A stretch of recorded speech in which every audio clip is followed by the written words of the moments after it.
And you are in line 75. I know, O Lord, that your judgments are right, and that in faithfulness you have afflicted me. So he's saying, I know, O Lord, that your judgments are right. I know, Lord, that your judgments are right, and that in faithfulness you have afflicted me. And so that I know that your judgments are right or righteous, and that sends us to back to Hebrews 12:10. Hebrews 12:10.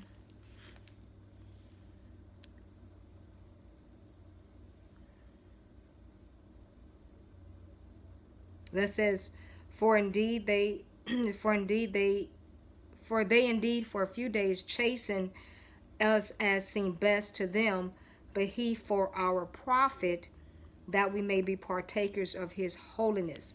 And so, and that's why, God, and we talked about that in the last stanza, about that's why God chastens us, to make us holy like he is holy. All right. Excuse me. So it says, I know, O Lord, that your judgments are right. Because remember, God is a God of justice. And his judgments are good and righteous and true. And that in faithfulness you have afflicted me. In faithfulness. And so we talking about, oh, God is so faithful. And when we're talking about God being so faithful, are we really alluding to that faithfulness is tied into affliction? Okay? Because this is what the psalmist says, and that in faithfulness you have afflicted me. So even in that faithfulness comes somewhat some chastisement. 76. Let, I pray, your merciful kindness be for my comfort, according to your word to your servant. So let, I pray, your merciful kindness be for my comfort. All right? That merciful kindness, not just kindness, but merciful kindness be for my comfort, according to your word to your servant. All right? And so remember, whatever God says is his word. 77. Let your tender mercies come to me, that I may live. And then so not only God merciful kindness, but he wants what? God tender mercies come to him. Why? That he may live. And that's what it's all about. Whatever God does, even when he afflicts us and chastens us, it's to cause us to live. It's for life. For your law is my delight. The law, that instruction, that teaching, is for what? It's for his delight. And then so 78. Let the proud be ashamed, for they treated me wrongfully with falsehood, but I will meditate on your precepts. So he's saying that's an antithetic parallelism right there. Let the proud be ashamed. All right, and that being ashamed sends us to Psalm 25:3.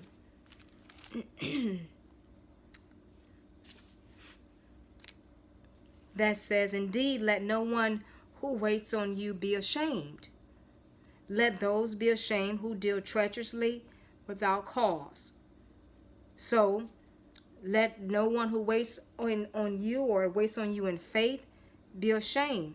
And just because we've been waiting on God, and been waiting on God a long time, and stuff like that, God is not going to let us be ashamed.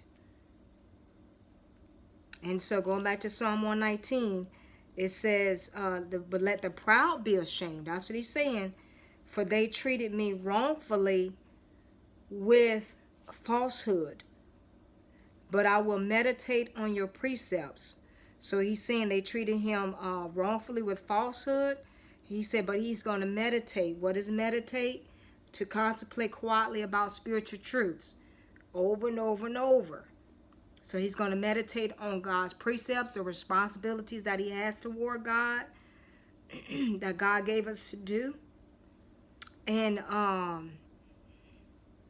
then he's saying that for 79, let those who fear you turn to me, those who know your testimonies.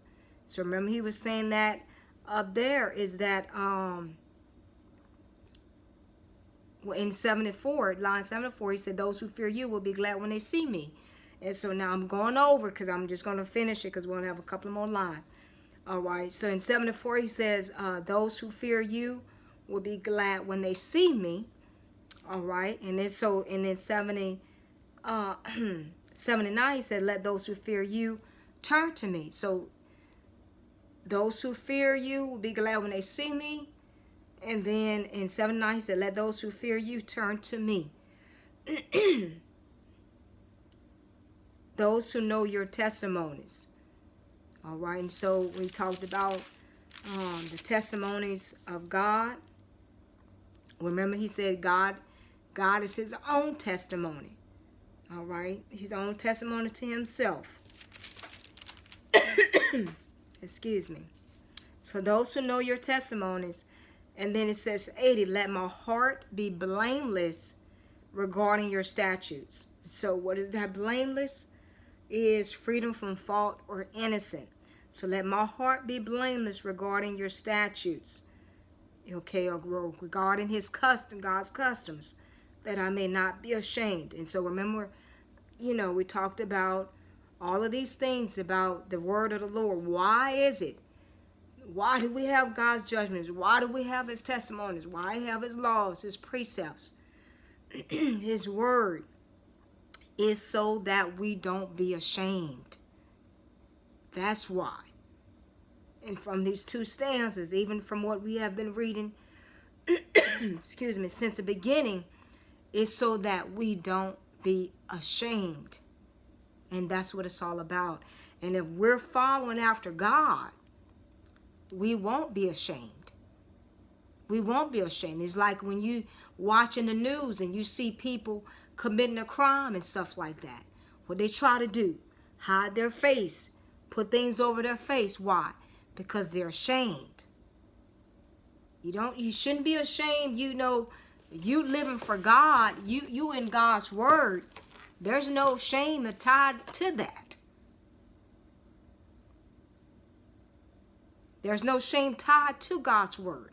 We're following after God. And there's no shame tied to it. So, with that, guys, that is those two stanzas right there. That's all we're going to do for today. But until next time, keep the faith, keep the focus. Just know I love you, and may God bless you.